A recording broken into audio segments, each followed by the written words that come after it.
okay చూడండి glass ఏదో చూడండి ఫస్ట్ స్టేజ్ కంప్లీట్ చేసిన తర్వాత చెప్పినట్టు దీన్ని కూడా ఎక్స్ప్లెయిన్ చేయాలి ప్లీజ్ జస్ట్ లిసన్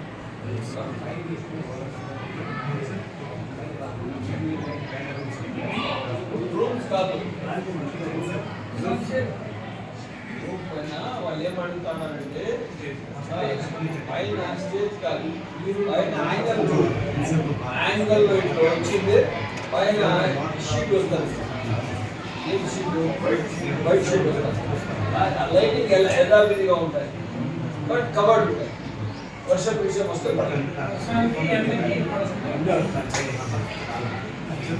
వేరేది ఏమైనా మాట్లాడుతుందమ్మా ఇంకేమైనా సమస్యలు ఉన్నాయా ఎవరైనా ఏమైనా టీచర్స్ ఏమైనా ఏది ఉందమ్మా ఏమైనా చెప్తారా టీచర్స్ కోఆర్డినేషన్ బాగుందా లేదని ఇంకేమైనా మాట్లాడుతున్నా ప్రభుత్వం